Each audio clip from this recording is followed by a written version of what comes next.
Okay, welcome. Happy Earth Day, everyone. Today for Earth Day, we are hosting a webinar called Possible Future Uses of New Lakefront at the Port of Milwaukee. And I'm Melissa Scanlon. I hold the Line B Eline Endowed Chair in Water Policy at the School of Freshwater Sciences at UW-Milwaukee, and I direct the Center for Water Policy. Our center's mission is to connect the best research in water science, social science, and economics to inform policy that protects, restores, and conserves fresh water. So one way we do that is through our Water Policy Scholars Program. And each academic year, we have held a competitive process to select a scholar from one of the campuses in the universities of Wisconsin. The selected scholar is someone who is researching water policy questions that are at the core of one of the 10 grand challenges of the Freshwater Collaborative of Wisconsin.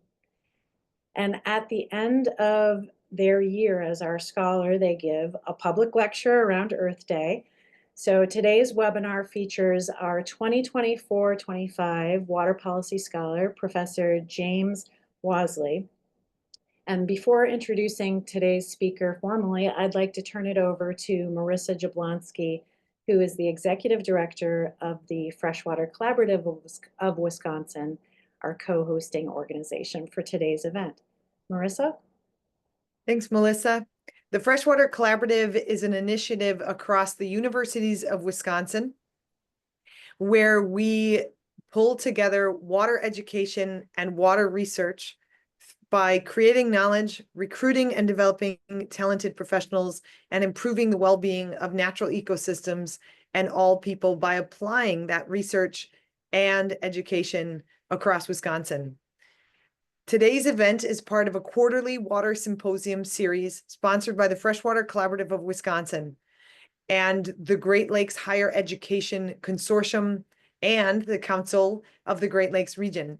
These events seek to encourage and advance collaborations, share science across borders, encourage students in research and career opportunities, and present research that is solving real-world problems. Thanks. Okay, so thanks, Marissa. Today's webinar, as I said, features our Center for Water Policy 2024-25 Water Policy Scholar, Professor James Wasley. He works at the University of Wisconsin-Milwaukee's Architecture Department and is a director of the Institute for Ecological Design. He is also an affiliate professor at our School of Freshwater Sciences. His research focuses on designing and implementing ecological urban waterscapes. And as our scholar, he researched and held a collaborative workshop on future uses of an urban water landscape in our Milwaukee lakefront. So with that, I'm happy to turn it over to our presenter to discuss the project. Thank you. Thank you, everyone. Good afternoon. Welcome. And thank you for joining this 55th Earth Day. May there be many more. Thank you, Melissa and the Center for Water Policy for honoring me with this fellowship. I hope that the work here contributes in its own way to your mission to provide world-class interdisciplinary solutions to address regional, national, and international freshwater challenges. So I am a professor of architecture, but I have a deep affinity for the School of Freshwater Sciences, and I have been researching ecological design issues in what has become the Harbor District for 14 years now, promoting design as a tool for positive change. That work started with the Inner Harbor Project in 2011, a 3-year project of public activism in support of the School of Freshwater Sciences' presence on the harbor as an economically and ecologically transformative force. As I was the chair of our department at the time, this effort involved much of our entire program, as well as the faculty and students from UW-Madison and IIT in Chicago. Some of this work was done by giving students design problems to solve, dealing with the specific challenges of the harbor. Some of it has been my own design work. All of it has been deeply informed by the many professionals, experts, officials, and others that have shared their time and knowledge with us. When Melissa approached me about exploring the potentials of this, quote, new lakefront, I had two thoughts. My first thought, 14 years of working on the harbor, and here's a 43-acre plot of open land that we've never looked at. Another 42 acres that is just now starting to be constructed. And then I thought, I'm going to need a lot of help from those friends. This new lakefront is land created by dredging the Milwaukee ports and rivers. This exists in three parts: the CDF, the Convened Disposal Facility, the DMDF, which was built on top of the CDF, which actually closed in 2011 officially, and so established this new layer, and the DMMF, the Dredged Material Management Facility. That is under construction now. And this entire talk is going to be a word scrabble to try to keep these terms straight, but it does make a difference. And after looking at this all year, I realized that it matters that they have separate names because they're separate, and keeping their identities clear is important. Let's start with my initial assumption that this conversion, this conversation concerns the DMDF. This is the active dredge material management facility that may soon reach capacity and be closed. When that happens, ownership will revert from the Army Corps of Engineers to the port, and the city will need to decide what to do with it. When this land reverts to the city, it is not without strings attached. These dredge spoils facilities are built on lake bed. They are land granted to the city by the state and governed by the public trust doctrine, which guarantees that they will always be managed for public benefit. They will never be developed commercially, which explains why we never looked closely at them in the Inner Harbor project. This is where I turn to my friends.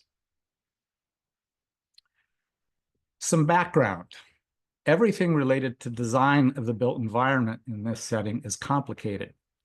The issues of working on contaminated land, of working to restore ecology, of working at the urban scale to promote both public and private development, all involve many different regulatory frameworks, funding sources, and constituent groups. Everything is siloed. I have long dreamt of getting all of the right people in the room to break down those silos.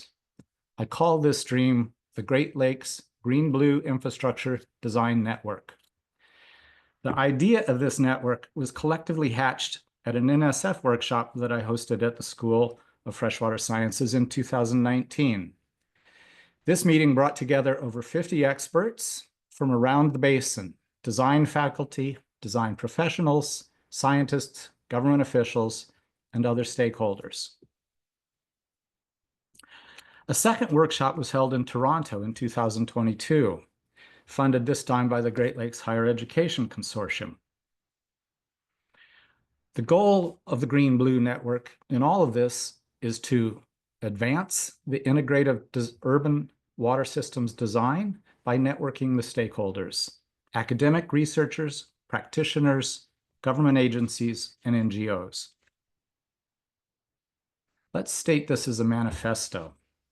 The topics that we would like to advance include the remediation of contaminated land, the greening of urban stormwater infrastructure, the rewilding of the city, the decarbonization of the economy, hardening of urban infrastructure against water-related climate shocks, and urban placemaking through the aesthetic power of water. Our premise is that the best of sustainable urban water systems practice is characterized by the linking of these often siloed objectives. Our goal is to identify, develop, and champion the innovative practices that are the nuts and bolts of these linkages. Finally, where these objectives appear to conflict, which they often do, our goal is to advance the state of knowledge towards synthesis.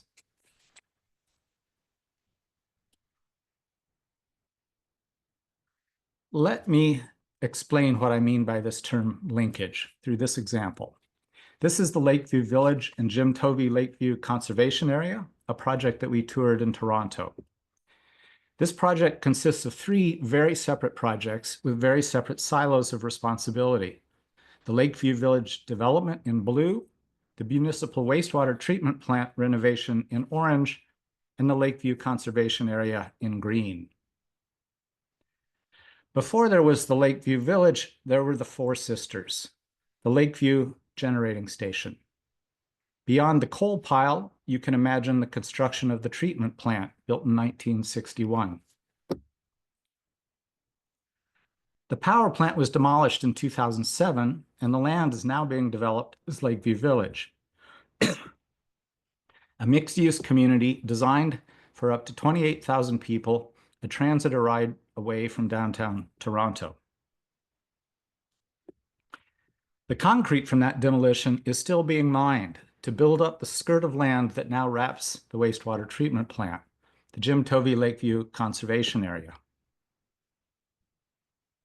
This in turn constructs a missing link in the chain of the Great Lakes Waterfront Trail. At the same time, daylighting of a stream that was buried beneath the wastewater treatment plant creates an estuary for the conservation area and a natural buffer between Lakeview Village and the plant. Finally, the renovation and expansion of the plant sets up a distinct district energy system for the village, which is heated by the waste heat from the treatment plant's discharge to the lake. Looking for linkages means expanding the frame of reference, to move from designing single-purpose to multi-purpose systems, to design systems that evolve over time, to find linkages between disparate systems, and to enlarge both the problem and its solution set. If you can't solve the problem, enlarge it. If Dwight D. Eisenhower indeed said this, he was a designer.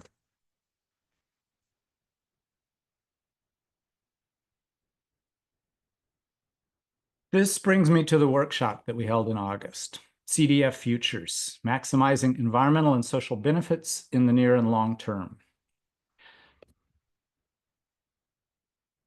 The framing assumptions, which we may find are all wrong, but this is where we started, that the DMDF is the representative object of focus, that these working landscapes are avian habitats by default, that there is a long period of dormancy between their end use and their availability for a new use, that the level of toxicity in these sites is in question, and that the ultimate land use is to be limited to being port, park, or nature preserve. Participants are shown here. Those in black participated in person. Those in red were kind enough to submit to Zoom interviews and phone calls and constant back and forth to find more information. Everybody here has been exceedingly helpful, and I wish I could thank them all personally. I'll just point out the structure of the group is professionals, designers, engineers, ecologists, educators, landscape architects, urban planners, architects, myself, government officials, people from the DNR, people from the city, and NGOs, who we'll talk about in a while. So some context.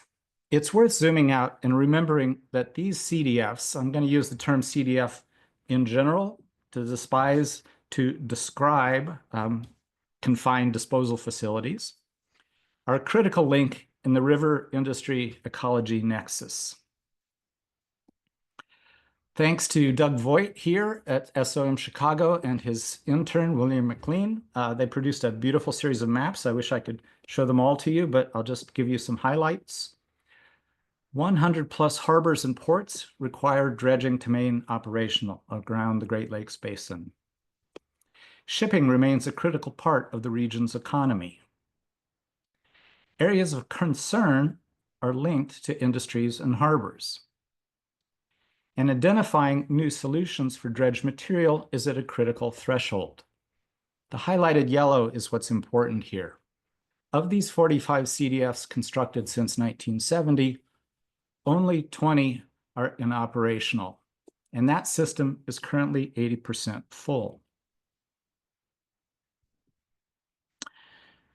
As Sean Burkholder, the group's real guru of dredge reuse, points out, the frame of reference has evolved dramatically over time. When these facilities were built, as a result of the Clean Water Act, they were assumed to have a limited life, as the dredge spoils would eventually be clean enough to dump into open water again. But our standards have evolved along with the science, and the end of the road is less clear. What has changed is the realization that all dredge is not the same, and that much can be beneficially reused rather than simply confined. Cat Island here is a strong example of a storm-damaged barrier island chain being rebuilt by using clean dredge spoils. In fact, the Army Corps is now required to beneficially reuse 70% of all navigation channel dredge by 2030. The end of service for facilities such as the DMDF is both closer and further away, as we shall see. If you take Sean's perspective of these facilities as relics of the past seriously, his analysis here of the acreage represented makes the stakes clear. CDFs around the basin represent nearly 3,600 acres of created waterfront land, primarily adjacent to the large population centers and rich estuary ecosystems.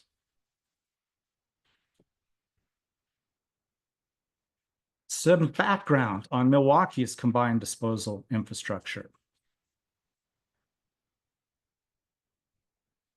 Thanks to Tim Wagner here at Smith Group, who seems to have had a hand in just about every phase of this activity, we have a short history of our construction.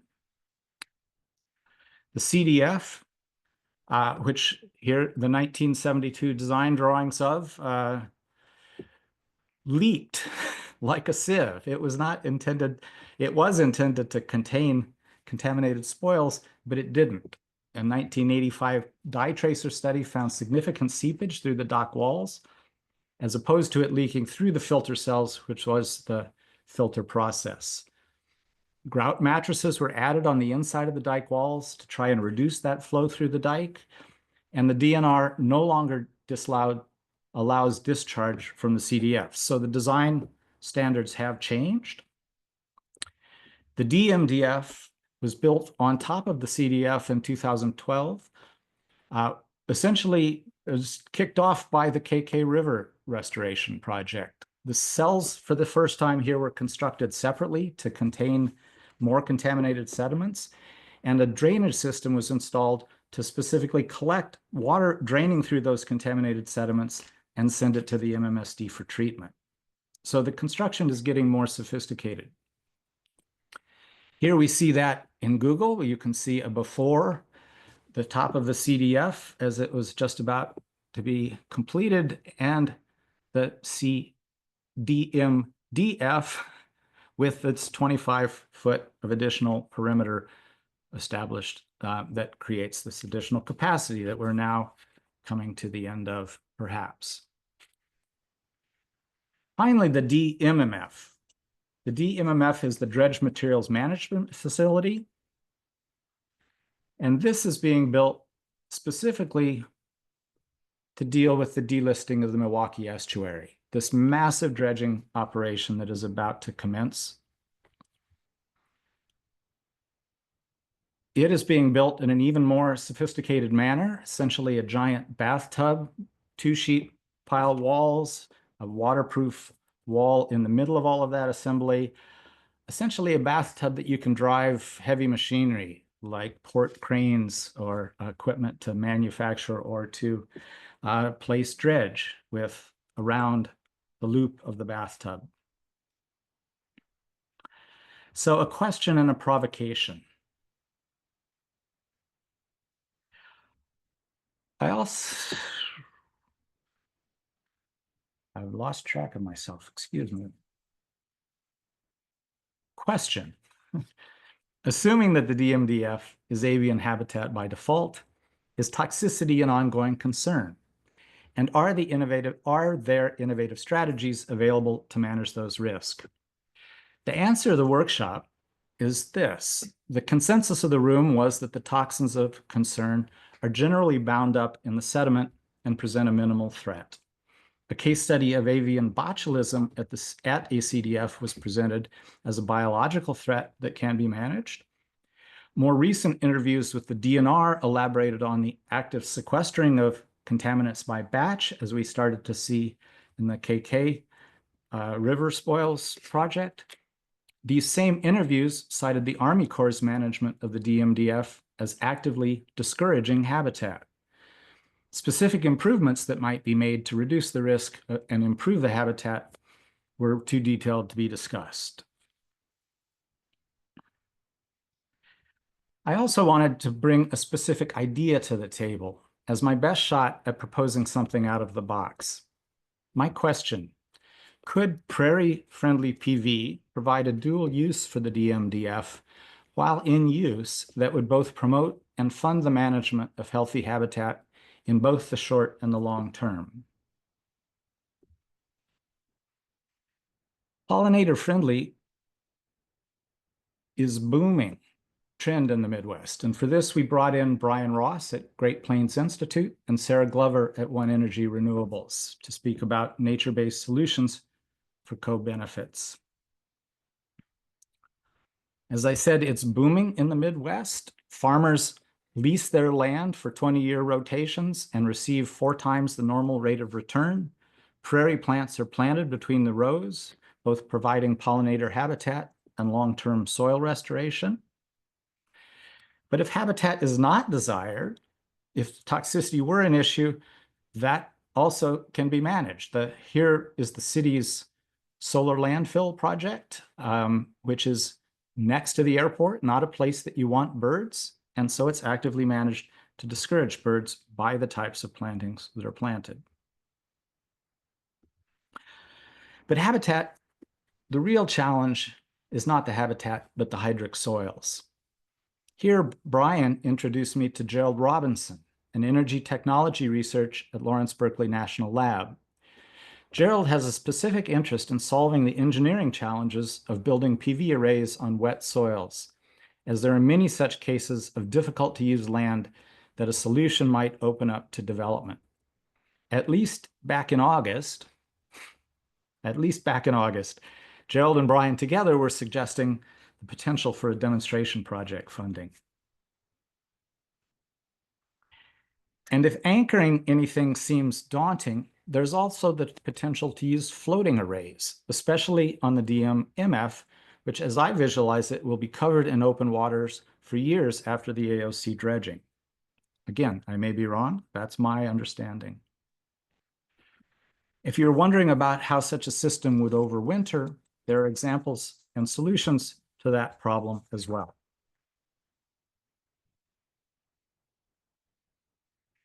So let's go to the end game. What are possible public future uses?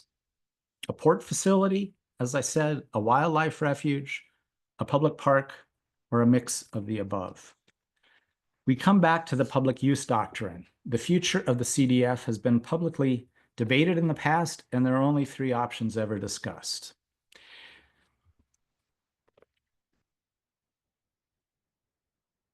Background, again, I dug back to see if we found any other ideas for future uses. As I said, the Inner Harbor Project spent 3 years with it on our map, not an idea. Following the Inner Harbor Project, the then established Harbor District held a professional water design charrette looking at the future of the harbor. The only idea to come out of that, the only clear design proposition concerning the CDF would be this conceptual diagram, which suggests that any effort to establish wildlife habitat might move out to the breakwater and inwards to the inner harbor, leaving the outer harbor and the CDFs to be a more compact and concentrated port facility. The counter-argument, however, was also present, though not in relation to the CDF specifically, that the juxtaposition of port activities and public access can lead to wonderfully engaging public places, such as Sugar Beach here in Toronto.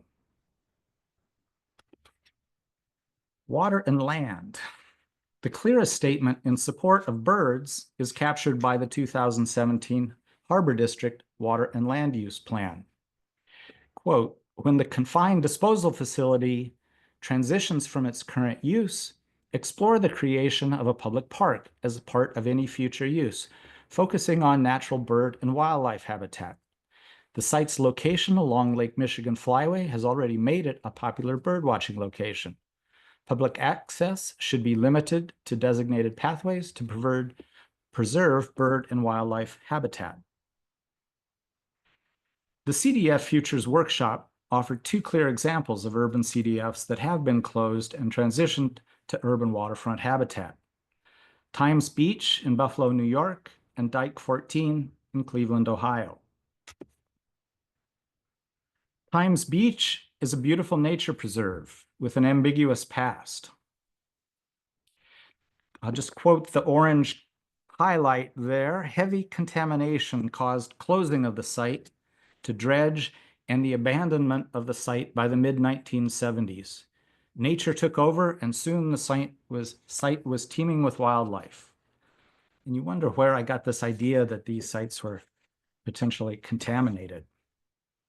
Cleveland Lakefront Nature Preserves offers a similar history. After the CDF was no longer used, the area naturally revegetated, attracting diverse wildlife, particularly birds.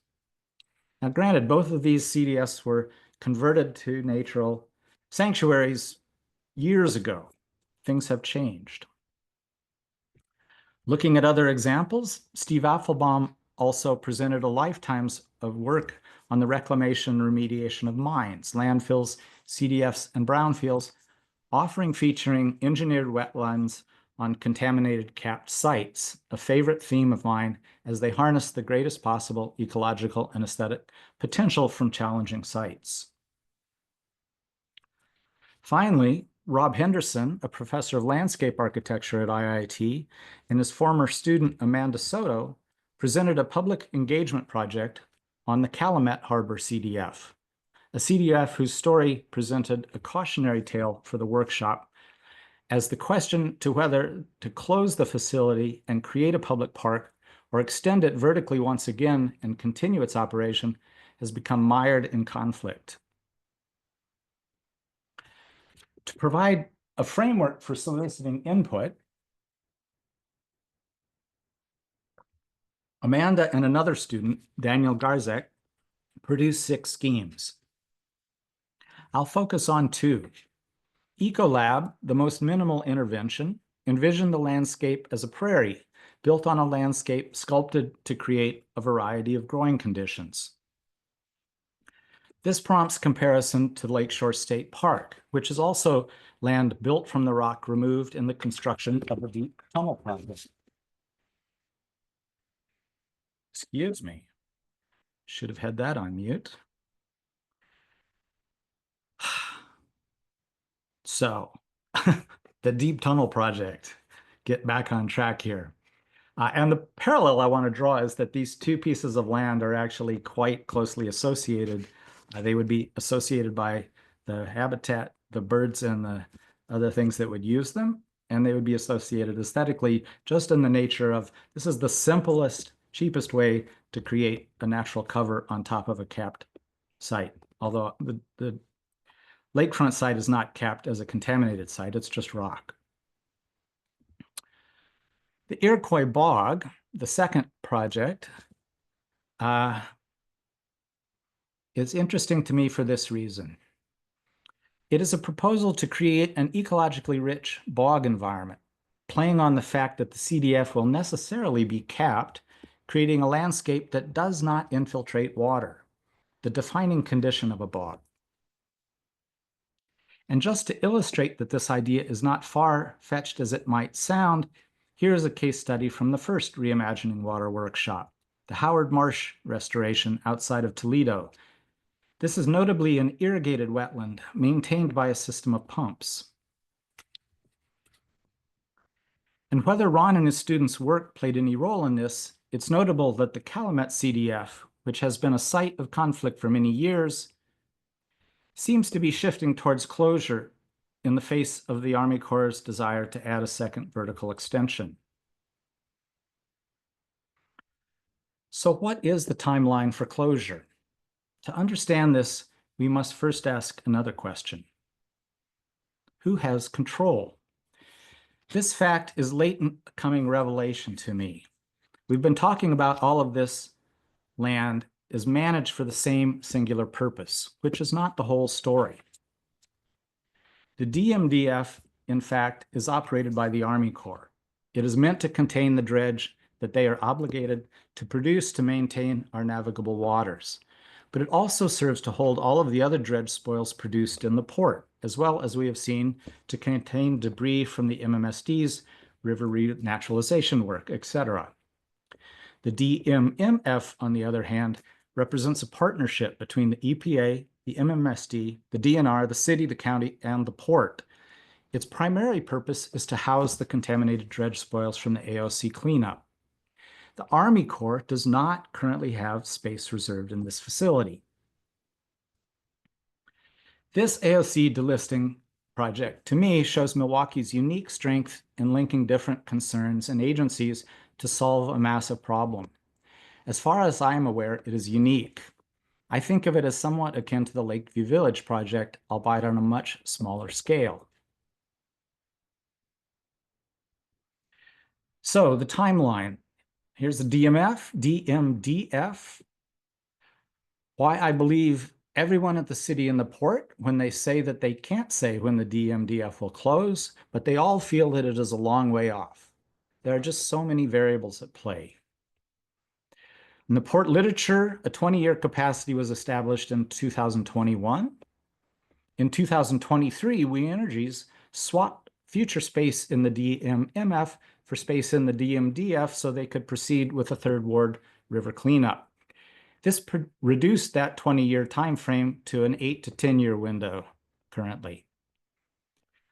The low water datum, on the other hand, the update of the low water datum will exacerbate an existing backlog that the Army Corps has that is large enough to fill the facility tomorrow.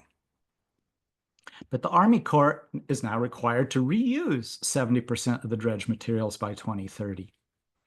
The only takeaway I think here that matters is that there will be a dredge material management plan process that I believe is in 2027. And that's something to pay attention to because that will be when the next official discussion of these questions takes place. How about the DMMF? Putting its timeline in perspective off of the MMSD's website, the AOC dredging will amazingly happen in 2 years. If you think about this, I just want to go back to Sean's beautiful graphics. This would say that Milwaukee generally dredges about 38,000 cubic yards a year on a 4-year cycle. The AOC dredging will dredge 1.1 to 1.4 million cubic yards over a 2-year period. That's approximately 29 times the yearly volume, or half the yearly volume of the entire basin, which we see over here.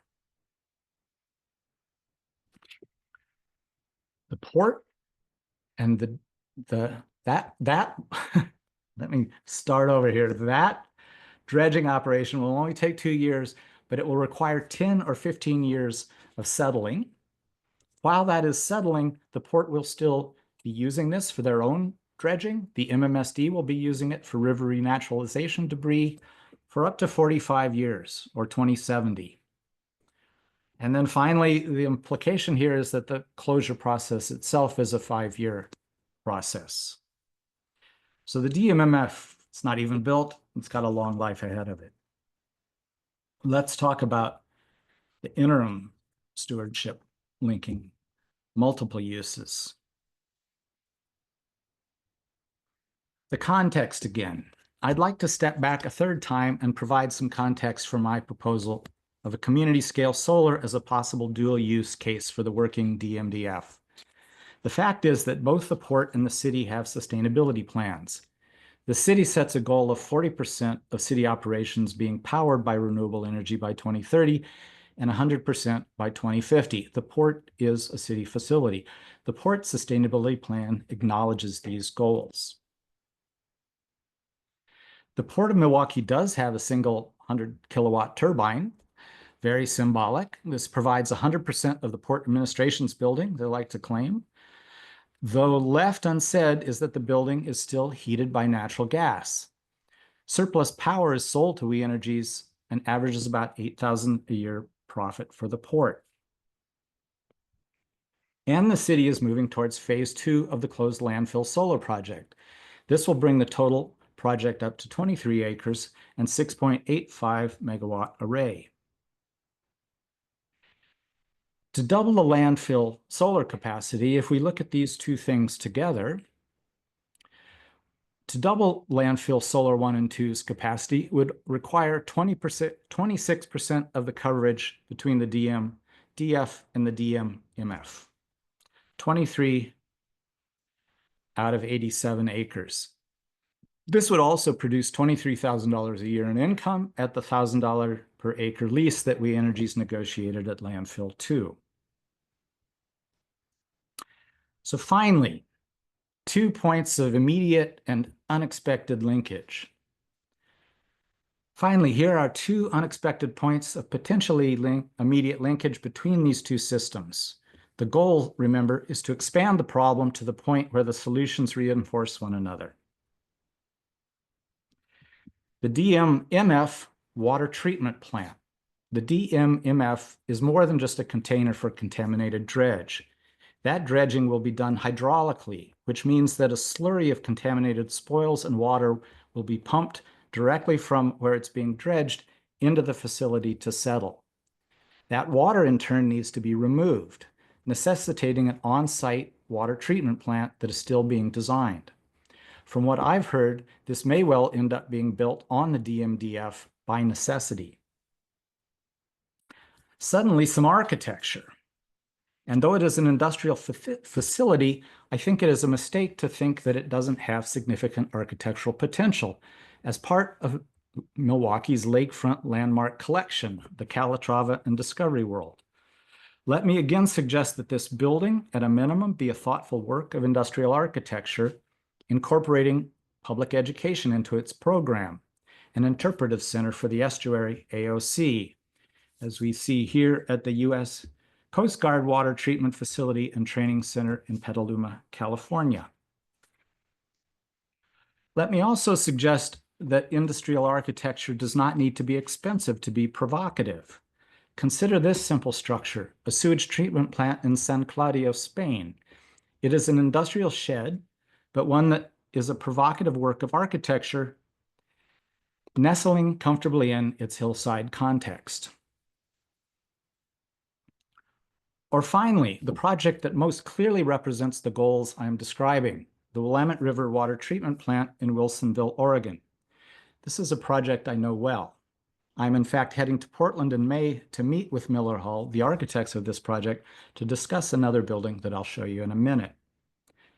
Conceptually, the facility is a long, elongated wall separating City Park from an existing gravel quarry, a new city park from an existing gravel quarry.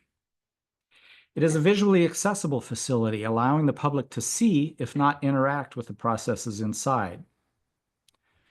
More importantly, it amplifies the idea of the wall by redirecting non-potable water away from the energy-intensive final treatment stage and into a public fountain. This creates a wonderful acoustic buffer and an environment conducive to bringing a picnic, lunch, non-potable water, conductive environment, picnic lunch,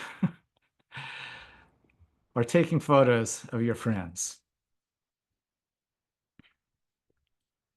So, linking the AOC cleanup, a renewable energy agenda, and the DMMF's water treatment plant. Here's a program statement to consider. This building should be a LEED Platinum net zero energy building, including a significant public education component, an environmental interpretation center for the AOC cleanup and for the harbor. This treated DMF water is to be, If this treated DMMF water is to be discharged to the lake, this should be done in a work of public art, an ecological waterscape. This feature can also act as the final polishing stage in the water treatment process. If the building is truly temporary, it should be designed to be fully demountable. More sustainably, a long-term use in place should be conceived of it for it to evolve towards. Once the DMDF closes, the discharge from the treatment plant can be used to create irrigated wetland on its cap. This again can further polish the discharged water passing through it. Once the DMMF closes, the treatment plant can be repurposed to clean stormwater runoff from the port and the Hone Bridge. Finally, the cleanup of the AOC is a profound environmental achievement. I want to acknowledge that. The significant amount of energy that the dredging and the water treatment will take should not be a net source of greenhouse gas emissions. The solar array on site should be scaled to offset the carbon impacts of the AOC delisting long before the DMMF closes. A second unexpected link, perhaps, the CDF and the cruise ship terminal. So we know that there is a CDF. We haven't been talking about the existing closed CDF at all, but it is about to receive a $17 million upgrade to be able to host cruise ships. That facility should be a green gateway to the city. I would love to think that the cruise ships cruising the Great Lakes Basin will themselves be carbon neutral, like this luxury cruise ship planned for the Arctic Circle with zero emissions. But how about at least a net zero energy cruise ship terminal? Here, Royal Caribbean's first net zero energy cruise ship terminal being built 2 years ago in Galveston, Texas. Or this is not a cruise ship terminal, but it's perhaps at a smaller scale. It might be more appropriate. This is the Candida Living Building. It's not a cruise ship terminal at all. It's an environmental center on a college campus, but its job is to welcome and to send the message that this campus is a green campus. This is the building I'm going out to Seattle to visit Miller Hull and discuss. Even if we're not building a building, though, even if it's just a waiting stop for a bus to take you into the city, the architecture of that wait should convey the sense that this is a welcoming you to a green city. Here, the Salt Lake Public Safety Building, the entry canopy is covered with photovoltaic panels that are generating power. But the port's problem is not the port operations, really, it's the emissions from the ships. And so I just finally end on this note from a European port technology magazine, this idea of OPS, onshore power supply. When does it make sense? And the point I'd like to highlight here is that the report highlights that terminals that serve passenger cruise and certain container segments should be considered viable, first and foremost, due to the vessel's longer berthing time and consistently greater amount of carbon emissions while berthing. So my contention is that the port should electrify the cruise ship terminal berth. Finally, we can't neglect the rest of the old CDF. This parking lot, this whole space is reserved for parking. It'd be simple to cover it with PV and create another 12 wind turbines worth of power. So, linking the CDF, the port, a renewable energy agenda, and Milwaukee's new cruise ship terminal. Any new construction, and I'm going to just back up here, let you think in silence. Any new construction should be a LEED Platinum net zero energy structure that serves as a new green-blue door for the city of Milwaukee. The port should electrify the cruise ship terminal berth. The requirement The required electrical substation is perhaps prohibitively expensive. I've been told this. The question that I would want to be sure gets asked is whether that work could also be combined with the work necessary to build the water treatment plant. Perhaps that would make it more affordable by linking it. The CDF to the west of the ferry terminal currently exists as one large parking lot. The mowed lawn is leased as overflow parking. Perhaps with the cruise ship terminal that need for parking will grow. This entire area could be improved with the addition of a photovoltaic canopy. At a minimum, the port should renovate the ferry terminal and the port administration building to radically reduce the energy use. Both buildings could then eliminate natural gas, and the entire complex, including the wastewater treatment plant, could be heated and cooled with district-scale leak source heat pump, like Discovery World. This would add additional meaning to the claim that the port's wind turbines provide the power for the administration building. So, what does that look like? Perhaps looks like an interim plan in 5 years where the DMDF remains fully functional. The floating PV is on half of the DMMF, providing equal power to the airport site. The green-blue wastewater treatment plant discharging through the public plaza that gathers together the treatment plant, the cruise ship, and the ferry terminals as a green gateway for the city and the lake. And the PV electrifies the complex and dredge operation. A 25-year scenario where the DMDF is closed as a future bird sanctuary. The capped DMDF is now home to a wetland irrigated with discharge from the wastewater treatment plant. Floating PV in the wetlands adds to the capacity. And finally, a 50-year scenario. The DMMF port has expanded to become port facilities, but a sculptural dredge ziggurat is incorporated in that expansion, mirroring the salt piles and allowing for the indefinite contributions of non-reusable dredge. The wastewater treatment plant treats stormwater runoff from the home bridge and port once the DMMF is closed. So, some final thoughts. Everything comes down to perspective. I'm still not the expert on these issues on this site, but the more I learn, the more opportunities I see to enlarge the problem and link solutions together. Is the DMDF functioning as a de facto bird habitat? It depends on who you ask. Is it a toxicity a risk? If that's true, it doesn't appear to be so. Could we double the PV's city landfill, the city's landfill PV capacity in a novel but similarly compromised setting? Seems so. Should we be prepared for the DMDF to close? Again, unclear. Certainly there will be a public process to initiate the next management plan. This is worth watching. Finally, what I've tried to illustrate here, rather than setting up a fight over whether the DMDF should be closed, as is playing out in the Calumet CDF, I would advocate for asking a different question. How can these facilities continue to serve as a useful link in the construction of a more sustainable city?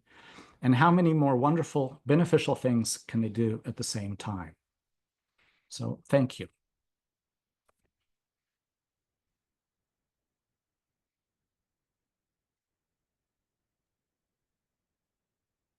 Thank you for that presentation, James.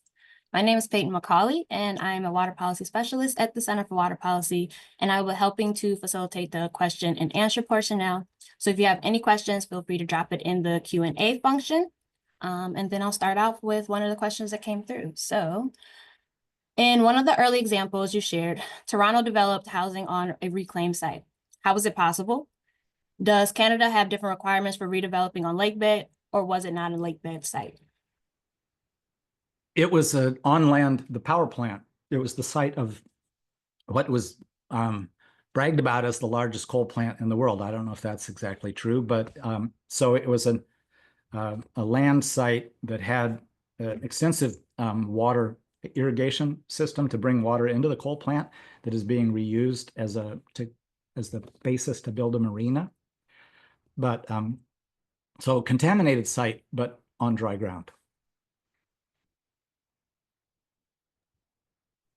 Have you seen evidence that birds using CDFs as habitat has negative health impacts? In other words, is using a CDF a wetland/prairie safe for wildlife? Well, that is the question that I set out to answer, and I still don't feel like I've seen the end of it. I'm not an ecologist, but the ecologists that we had in the room were not concerned. The way that CDFs are managed now, this is the point I was trying to make, there's a lot more control over the toxicity of the site than there was when these things were first established. So sites like Buffalo, which were closed by essentially being abandoned in the 1970s, that's no longer the case.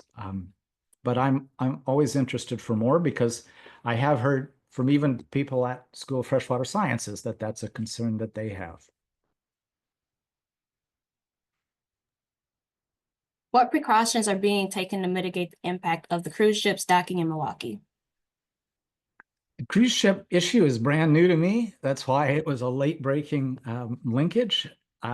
So I don't know, but I hope that this initiates a salvo of questions that we can push to make the cruise ship terminal as green as it should be to represent the city in a public way. Can you repeat your phrase about enlarging the problem until something about making connections? Well, if you can't solve a problem in large, make it bigger. If it was my last statement of it, I think every time I say it, I word it differently. I apologize. But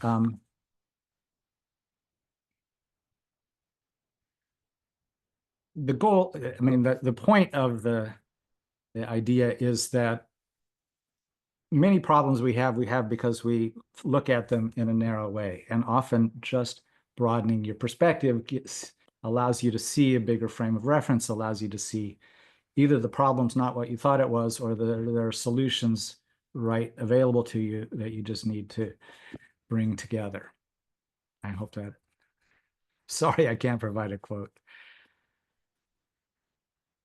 Can you say more about the ziggurat structure you mentioned at the end? What is it, and what benefits might be? I made that up at 1 o'clock this morning as a way to think that, I mean, the point I'm trying to make is that the current discussion about these facilities is that they're either one thing or they're another. The Army Corps is very clear that the DMDF is managed as a construction site for fill. It is nothing else.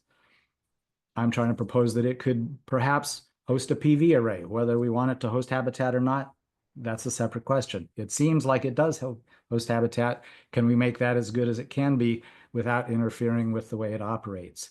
The same thing with the DMMF, which, you know, if you look at the way it's built, it's easy to imagine that the port would want that as future laydown yard. The port is growing just like the city is growing, and 50 years from now, when that's finally available, that might make sense. But everything that I would propose would be to say it's not just one thing. There are ways we can do multiple things. I don't see currently how there's an end to the need for some dredge capacity. One, because the current standard is they have to recycle only 70%, so there's 30% that's not recycled. Two, because Milwaukee has this notoriously bad dredge for reclamation. We looked into, could we just reclaim it like it's being done elsewhere? Elsewhere, the dredge has got a lot of sand. Here, it's all silt. So somebody needs to come up with a good silt solution before the dredge can be completely reused. If it's always going to be a problem, if the port is always going to be dredged, there needs to be a solution. My goal with the ziggurat was to say we can do both. We could do it more compactly. Instead of worrying about how tall it gets, we might even celebrate that. The salt piles are certainly tall, and we think of them as a symbol of Milwaukee, for better or worse. Did you have to align the Milwaukee project with the comprehensive and hazard mitigation plans? I think it could be done. We haven't, I didn't think that through. I'm not exactly sure what those plans would, how they would impact. What I'm proposing is fairly conceptual, so I'm not worried about it. Is there any impact to coastlines north and south of the improvements? Decreased erosion, for example, improved aquatic life? Interestingly, everything that we're proposing on the CDF, the thing that makes the CDF different than a lot of other urban landscapes is that it's a hill. It's not a valley. It's not where water naturally wants to collect because it's being built up. The fact that the cruise ship terminal is being built really amplifies this idea that the current proposal is to dredge to the east of the cruise ship terminal, to the east of the CDF, so that the boats would be sitting parallel with the coastline, not perpendicular the way the littler boats might sit. So there's a fair amount of dredging at the wall, and the wall is a wall. So even talking to John Jansen about habitat in the harbor, I think it is true that most of the aquatic habitat is associated, or the potential is at the breakwater, where it's shallower than at the wall, which is deeper. So I hope makes sense. In terms of expanding the problem, could a future workshop consider a post-salt pile landscape at the port, incorporating the additional 40+ acres on the other side of the Hone on-ramp?